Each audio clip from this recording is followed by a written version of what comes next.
कभी नरेंद्र मोदी से किसी ने पूछी कि आपकी जाति क्या है? कभी अमित शाह से किसी ने पूछा आपकी जाति क्या है? आपने तो जनता का खून बहाने का काम किया है, हिंदू मुसलमान के नाम पे, मंदिर मस्जिदों के नाम पर। सांसदी से इस्तीफा दीजिए और जनगणना ऑफिसर बन जाइए और घर घर जाके लोगों की जातियां पता करिए और फार्म भरते रहिए।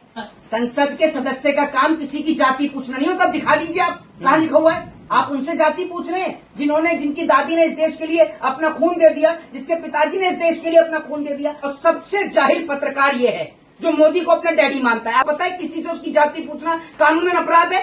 मोहित शर्मा, कल जिस तरीके से संसद में हंगामा हुआ, संसद में जो है जाति पूछा गया अनुराग ठाकुर द्वारा, उस पर राहुल गांधी भड़क गए, जबकि राहुल गांधी का नाम लिया था। कैसे देख रहे हैं? देखिए, एक बात मैं आपको बता देता हूं कि इस देश के अंदर सबसे पहले मैं शुक्रिया अदा करना चाहूंगा बाबा साहब भीमराव अंबेडकर का, जिन्होंने इस देश के लोगों को हिंदू, मुस्लिम, सिख, ईसाई, SC, ST, OBC इन सबसे ऊपर उठाकर उनको भारतीय बनाया। और उन्होंने इस देश के संविधान की पहली लाइन ही लिखी, we the people of India, कि हम भारत के लोग। ये लोग ऐसे लोग हैं कि जो इस देश को बर्बाद करने पे तुले हुए हैं। अगर बाबा साहब भीमराव अंबेडकर नहीं होते तो आज भी ये लोग हिंदू मुसलमान के नाम पर, SC, ST, OBC के नाम पर एक दूसरे का खून बहाते रहते। और जिस तरीके से अनुराग ठाकुर ने जाति की बात करी और राहुल गांधी से उनकी जाति पूछी, तो मैं बताना चाहता हूं कि जिस बेटे ने 14 साल की उम्र में अपनी दादी को खो दिया और जिस बेटे ने 21 से 22 साल की महज उम्र में अपने पिता को खो दिया, आप उससे जाति पूछते? आप लोगों का योगदान क्या है इस देश के अंदर? राहुल गांधी का नाम थोड़ी लिया उन्होंने। एक आगे जो लोग जनगणना की बात करते हैं उन्हें जाति का तो पता नहीं है। नहीं ये बोला है, सुनिए, नहीं ये बोला है जिसकी जाति नहीं वो जनगणना की बात करता है। नहीं तो आप एक बात मुझे बताइए ना, जरा जाति आपको पूछने का इतना शौक है तो जरा स्मृति ईरानी से उनकी जाति पूछिए ना स्मृति ईरानी से उनकी जाति क्या है। और दूसरी बात ये कि उनसे जाति मत पूछिए जिन्होंने इस देश के खातिर अपना सर्वोच्च न्यौछावर कर दिया। आप उनसे जाति पूछ रहे हैं जिनकी दादी ने इस देश के लिए अपना खून दे दिया, जिसके पिताजी ने इस देश के लिए अपना खून दे दिया। आप उनसे जाति पूछ रहे हैं? आप लोगों का क्या योगदान है? जरा एक बात मुझे बताइए, आपकी पार्टी का कौन सा ऐसा नेता है, आपकी पार्टी का कौन सा ऐसा नेता है जिसने इस देश के लिए खून बहाया हो? बताइए ना आप मुझे। आपने तो जनता का खून बहाने का काम किया है, हिंदू मुसलमान के नाम पे, मंदिर मस्जिदों के नाम पर आपने जनता का खून बहाया है। आपकी पार्टी के नेता तो ऐसे लोग हैं। और आप जो जाति की बात कर रहे हैं, जरा अनुराग ठाकुर जो पार्लियामेंट के अंदर खड़े होकर कल बोल भी रहे थे अग्निवीर की स्कीम के ऊपर, तो मैं उनसे पूछना चाहता हूं कि आप जो बात करते हैं, आपके पिताजी प्रेम कुमार धूमिल जो कि भारतीय राजनीति में थे, बीजेपी में थे, आप भी तो उन्हीं के दम पर आए हैं राजनीति में। तो जरा ये तो बताइए आप मुझे कि आप अग्निवीर स्कीम में क्यों नहीं चले गए? दूसरी बात ये कि जिस तरीके से ये लोग इस देश को बर्बाद करने पे तुले हुए हैं, भारत दुनिया का एकमात्र ऐसा देश है जहां पर आपको बता दूं जिसका नाम हिंद महासागर के नाम पर, किसी महासागर के नाम पर है। भारत के आप पश्चिम में देखेंगे तो कच्छ सफेद रण पाया जाता है। अगर आप दूसरी तरफ देखेंगे तो सारी जो वेशभूषा भाषाएं पाई जाती हैं। लेकिन भारत की पहचान इन सबसे नहीं, भारत की पहचान है हिंदू, मुस्लिम, सिख, ईसाई, अनेक जातियां। अरे भाई जाति पूछो, दिक्कत क्या है जाति पूछने पे यार? दिक्कत क्या, जाति पूछ ली तो? एक बात आप मुझे बताओ, सबसे जाहिल पत्रकार ये है जो मोदी को अपना डैडी मानता है। आपको पता है किसी से उसकी जाति पूछना कानून में अपराध है? तो यानी कानून अखिलेश ने भी करा है। अरे भाई अखिलेश ने भी करा है, वो नहीं पूछते जाति। दिखाऊं वीडियो आपको? नहीं, आप मुझे बताइए तो आप उन पे करिए ना मुकदमा। आप मुझे बताइए, आप किसी से उसकी जाति नहीं पूछ सकते। आप होते कौन है? तो राहुल गांधी भी पूछते हैं आपकी जाति से, अपनी रैलियों में नहीं पूछते। किससे? अपनी रैलियों में नहीं पूछते राहुल गांधी। दिखाऊं वीडियो? आप दिखाइए आप दिखाइए ना वीडियो। अरे कई वीडियो मैं दिखा दूंगा इंटरव्यू के बाद। दिखाइए ना, किसने पूछी? बताइए ना आप, किसने पूछी? अखिलेश बताने में क्या परेशानी थी बताइए। पत्रकारों से नहीं पूछा अखिलेश यादव ने। नहीं, आप किस जाति से हो? आप ये जो जाति की बात कर रहे हैं, आप क्यों पूछेंगे किसी से जाति? आप होते कौन है? तो उठाओ अखिलेश पे सवाल। अरे कभी नरेंद्र मोदी से किसी ने पूछी कि आपकी जाति क्या है? कभी अमित शाह से किसी ने पूछा आपकी जाति क्या है? कभी आप 100 बार इंटरव्यू लेने आए, मैंने कभी आपसे पूछा कि आपकी जाति क्या है, आपका धर्म क्या है, आपका मजहब क्या है? भारत एक धर्मनिरपेक्ष देश है, जिस देश के अंदर सभी को अपनी जाति, अपने धर्म और अपने मजहब को मानने की आजादी है। आप होते कौन है कि किसी से उसकी जाति पूछेंगे? आप बताइए ना आप मुझे। आप गवर्नर लगे हैं, आप राष्ट्रपति लगे हैं, आप क्या हैं? आप क्यों पूछेंगे किसी से उसकी जाति? और दूसरी बात, एक मिनट, दूसरी बात यह कि आप एक बात मुझे बताइए कि आप पार्लियामेंट के अंदर आपको जातियां पूछने के लिए भेजा गया है? मुझे ये बताइए ना, आपको जाति पूछने के लिए पार्लियामेंट में भेजा गया? राहुल गांधी तो मतलब मैं भटक गया। मैं ये कह रहा हूँ, राहुल गांधी का नाम लिया हो या ना लिया हो, आपने किसी को भी कहा, क्यों कहा? आप होते कौन है? जाति जनगणना की बात करते हो तो जाति का तो बताना पड़ेगा ना। नहीं, तो एक बात आप मुझे बताइए, जाति का जनगणना, आप जनगणना ऑफिसर हैं?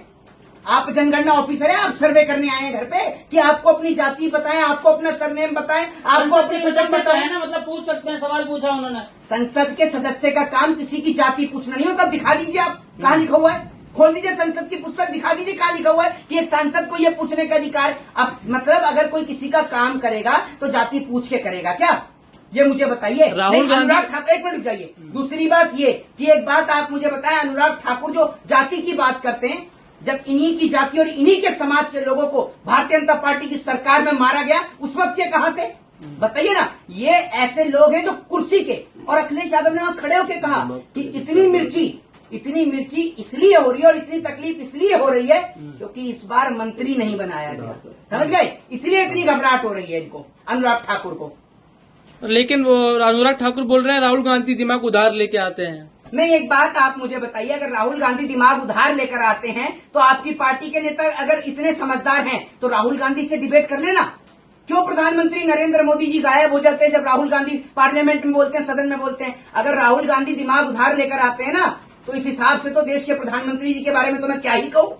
आप मुझे जरा खुद ही पता है, पूरे देश की जनता को पता है। अच्छा, लेकिन राहुल गांधी ये बोल रहे थे कि मुझे गाली दी गई। जाति पूछना गाली है क्या जी? कह रहे हैं मुझे संसद में गाली दी गई। जाति पूछना गाली है? बात मुझे बताइए। हाँ जी, जाति पूछना गाली है? आप किसी से उसकी जाति क्यों तो पूछेंगे? गाली है क्या ये? अरे पढ़े लिखे हो, आपको तो पता है ना गाली है क्या? क्यों नहीं है, क्यों नहीं है? हम भारत में रहते हैं, भारतीय, गर्व से कहते हैं हम भारतीय। Be the proud of Indian. भाई हमें गर्व है अपने आप को भारतीय कहते हुए। लेकिन कुछ भाई लोग आप एक बात मुझे बताइए, आप क्यों किसी से पूछेंगे? और आपको इतना जाति जानने का शौक है तो एक काम करिए, सांसदी से इस्तीफा दीजिए और जनगणना ऑफिसर बन जाइए और घर घर जाके लोगों की जातियां पता करिए और फार्म भरते रहिए। ये काम शुरू कर दीजिए। प्रधानमंत्री पहले एक मिनट रुकिए। पहले आपने इस देश के अंदर हिंदू को मुसलमान से लड़ाया, अब आप इस देश के अंदर हिंदुओं को हिंदुओं से लड़ाने का काम कर रहे हैं जनगणना के नाम पर, जाति के नाम। आप होते कौन है जाति पूछने वाले? एक छोटा सा सवाल इस देश के अंदर विपक्ष ने उठाया, तमाम लोगों ने उठाया कि भाई इस देश के अंदर जाति का जनगणना होनी चाहिए, कि भाई जिसकी जितनी हिस्सेदारी, जिसकी जितनी हिस्सेदारी उसकी उतनी साझेदारी, जिसकी जितनी भागीदारी उसकी उतनी हिस्सेदारी।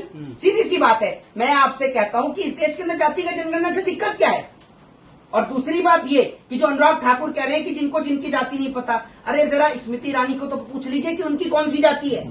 और दूसरी बात ये कि पहले सबके अपनी भारतीय जनता पार्टी के सबके सर्टिफिकेट लाकर दे दीजिए, फिर पता चल जाएगी कि किसकी कौन कौन सी जाति है। अनुराग ठाकुर के इस सवाल जो उठाया, प्रधानमंत्री मोदी दुआई दे रहे हैं ट्वीट करके, प्रशंसा कर रहे हैं, उनकी प्रशंसा कर रहे हैं कि अच्छा सवाल किया, ब्रेव बता रहे हैं उनको। हाँ, मैं आपको एक बात बताता रहा हूं, प्रधानमंत्री नरेंद्र मोदी जी, अगर आपका वाकई में 56 इंच का सीना है ना, वैसे आपका 56 इंच का क्या, आपका मैं कह रहा हूं कि आपका 5 इंच का सीना भी नहीं है। और अगर वाकई आपका 56 इंच का सीना है तो मैं आपसे कहता हूं कि दिल्ली के लाल किले पर आइए और एक और आप बैठिए और दूसरी ओर राहुल गांधी को बिठाइए और करिए आमने सामने डिबेट। कब तक आप ये, मैं खुल के आज बोलता हूं, कब तक आप इन जैसे अमीश देवगन जैसे, सुधीर चौधरी जैसे पत्रकारों को इंटरव्यू देंगे, और वो भी लाइव टेलीकास्ट नहीं। बैठिए देश की जनता के सामने और करिए लाइव टेलीकास्ट, फिर आपको पता चल जाएगा कि कौन बुद्धि उधार लेकर आ रहा है। अगर जनता के पूछे गए 10 सवालों का जवाब देश के प्रधानमंत्री दे दे, और ये पार्लियामेंट के अंदर बड़े बड़े पेपर लेकर उनमें से देख देख कर बोलने वाले लोग और टेलीप्रॉम्प्टर में से देख के बोलने वाले लोग ये कहते हैं कि क्या कहते हैं, उधार दिमाग। टेलीप्रॉम्प्टर देखकर ठीक से नहीं बोल पाते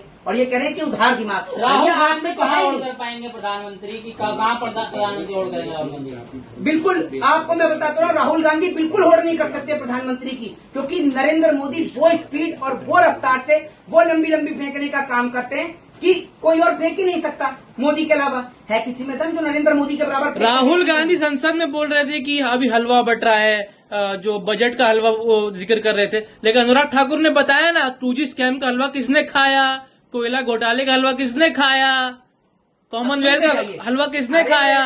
मैं तो बता रहा हूँ आपको, शारदा चिटफंड घोटाले का हलवा किसने खाया, हेल्थ मिनिस्ट्री में हेमंत विश्वा शर्मा ने कौन सा घोटाला खाया, जरा मुझे ये तो बता दीजिए कि सारे भ्रष्टाचारी, सारे रेपिस्ट सबको अपनी पार्टी के अंदर लाकर, और आप कहते हो कि देश से करप्शन समाप्त हो गया। ये हेमंत विश्वा शर्मा जो आज असम का मुख्यमंत्री है, पता हो ना, फॉर योर काइंड इन्फॉर्मेशन, आपकी जानकारी के लिए बता दूं कि ये कल तक कांग्रेस में हुआ करता था और इसके ऊपर भ्रष्टाचार के आरोप थे। लेकिन इनको बताइएगा और अपने कान से सुनिएगा कि जिस दिन इसने बीजेपी ज्वाइन करी, इसके ऊपर से सारे आरोप मुक्त हो गए। अजीत पवार जो कि आज महाराष्ट्र का डिप्टी सीएम बन के बैठा हुआ है, उसके ऊपर जानते हैं आप कितने मुकदमे, कितने भ्रष्टाचार के केसेस चल रहे थे। बीजेपी ज्वाइन करे तो आरोप मुक्त हो गए। शारदा चिटफंड घोटाले के आरोपी मुकुल रॉय जानते हैं कौन सी पार्टी में थे? पहले किसी और पार्टी अन्य दल में थे, और उसके बाद जब बीजेपी ज्वाइन करी तो सारे आरोप मुक्त हो गए। तो जरा ये तो बता दीजिए कि अगर स्कैमर करने वाला अगर आपकी पार्टी में आ जाए तो वो दूध का धुला हो जाता है। और आप बात कर रहे हैं बीफ कंपनियों से चंदा खाने वाले अब लोगों को सलाह देंगे कि कहां मुफ्त का हलवा बटा। और दूसरी बात ये कि जब नरेंद्र मोदी जी कह रहे थे कि सूटकेस गया है, भर भर के ट्रक, भर भर के पैसा गया है, उन्हीं अंबानी के यहाँ शादी में भी पहुंच गए हैं। जब मोहित शर्मा आप बता दीजिए राहुल गांधी की जाति क्या है, आप बता दीजिए, बड़ा समर्थन कर रहे हैं उनका। राहुल गांधी की जाति है भारतीय, और इस देश के प्रत्येक नागरिक की जाति भारतीय है। और आप होते कौन है पूछने वाले? इस देश के प्रत्येक नागरिक गर्व से कहता है कि उसने उस मिट्टी में जन्म लिया जिस मिट्टी में अशफाकुल्लाह खां, राजगुरु, सुखदेव, भगत सिंह और महात्मा गांधी जैसे लोगों ने जन्म लिया। हमने उस मिट्टी में जन्म लिया है जो मिट्टी क्रांतिकारियों को जन्म देती है, और वो मिट्टी जिसने इस देश अरे कहाँ जन्म लिया? वो कह रहे हैं, लोग कह रहे हैं सोशल मीडिया पर ट्विटर इटली वाले हैं, वो तो इटली जाएंगे। राहुल खान का ट्रेंड चल रहा है सोशल मीडिया पे। तो जो ये कहते हैं ना कि भैया वो इटली वाले हैं या राहुल खान, जो लोग कह रहे हैं, तो इतना अगर किसी के अंदर दम है ना कि कोई विदेश से आके अपने मिट्टी के लिए, अपने देश के लिए अपनी दादी और अपने पिता को खोके दिखा दे, इस देश वालों में दम है इतना? है कोई बीजेपी का नेता जो इस देश का हो, जिसने इस देश के खातिर अपना सर्वोच्च न्यौछावर किया हो? सारे पुराने नेता, लाल कृष्ण आडवाणी, मुरली मनोहर जोशी, ठीक है, और भी तमाम नेता हैं बीजेपी के। कौन से नेता शहीद हुए? शहीद होते हैं इस देश की जनता से प्यार करने वाले लोग, जो इस मिट्टी से प्यार करते हैं। और राजीव गांधी जो हाथ में देख रहे हैं ना, ये लैपटॉप, ये कंप्यूटर क्रांति लाने वाले राजीव गांधी थे। इस देश के अंदर जो जवानों की बात करते हैं ना, जवानों का पार्थिव शरीर घर पर लाने वाले मुलायम सिंह यादव थे। इन्होंने देश की सेना को बंधुआ मजदूर बनाने का काम किया है, गुलाम बनाने का काम किया है, अग्निवीर की जैसी स्कीमें लाकर। और आप कहते हो कि उनसे जाति पूछते हो? आप उनके पिताजी को जीवित कर सकते हैं या उनकी दादी को जीवित कर सकते हैं जिन्होंने इस देश के खातिर सर्वोच्च न्यौछावर किया? बताइए ना आप मुझे। अरे बीजेपी वाले कह रहे हैं राहुल गांधी गुलाम है अखिलेश, उनका देखिए कैसे उनका समर्थन करने के लिए उठ रहे हैं, बार बार उठ रहे हैं। तो एक बात आप मुझे बता दो ना, नीतीश कुमार, नायडू, ये आपके गुलाम हैं? अजीत पवार, राज ठाकरे, ये आपके गुलाम हैं क्या? बताओ ना आप मुझे। अगर आप मतलब सदन में खड़े होकर कुछ भी किसी को गलत बोलेंगे और कोई आपका विरोध भी नहीं करेगा, और जो आपका विरोध करे उसको आप गुलाम बताते हैं, आप बताइए ना। क्योंकि आप देश में डकैती डाल रहे हैं, देश की जनता को, हिंदू मुसलमान, मंदिर मस्जिद। मोदी जी को पसंद आया है उनका भाषण। होते कौन है मोदी जी? होते कौन है? अगर मेरी बात सुन लीजिए, मेरी बात सुन लीजिए। अगर इस देश की जनता को प्रधानमंत्री पसंद नहीं आते ना, तो प्रधानमंत्री बन भी नहीं पाते। पसंद करने या ना करने वाली इस देश की जनता है, जिसके हाथ में ये फैसला है। जनता ने पसंद किया तब मोदी प्रधानमंत्री बने। जिस दिन इस देश की जनता ना, और ये देख लीजिएगा जिस तरीके से बनारस में हाल हुआ है ना, पीछे चल रहे थे, कितने वोट से जीते हैं? जो कह रहे हैं पूरे देश में लोकप्रियता का ढोल, पूरे देश में कि विश्व में डंका बज रहा है, विश्व में डंका बज रहा है। 1.5 लाख वोट से जीत कर आए हैं। वहीं राहुल गांधी को देख लीजिए कितने वोट से जीते हैं। स्मृति ईरानी जो चिल्ला रही थी, हार गई, और हार के बाद कैसे शांत पड़ गई। अगली बार ये लिख के नहीं लीजिएगा, ये अनुराग ठाकुर और ये तमाम लोग, ये पार्लियामेंट क्या, इस देश के अंदर ये विधानसभा क्या, एक बस में कंडक्टर की सीट पर बैठने के लायक नहीं है। कुछ लोग लिख रहे हैं कि इनको इनके बाप का ही नहीं पता है। राहुल गांधी को लिख रहे हैं ट्विटर पे, इनको इनके बाप का ही नहीं पता है। नहीं, एक बात आप मुझे बता दीजिए कि राजीव गांधी कौन थे जो आप पूछ रहे हैं कि इनके बाप का नहीं पता है? अरे आपको शर्म आनी चाहिए कि जो व्यक्ति आज इस दुनिया में नहीं है, जिसने आपके बच्चों को कंप्यूटर थमाया, जिसने राम मंदिर का ताला खोला, और जिसने इस देश के खातिर अपना सर्वोच्च न्यौछावर कर दिया, और आप उसी के ऊपर सवाल खड़े कर रहे हैं। आपको तो शर्म आनी चाहिए। और अगर आप तब भी ऐसे शब्दों का इस्तेमाल करते हो तो आपसे बेशर्म कोई इंसान नहीं है। जय हिंद, जय भारत, वंदे मातरम।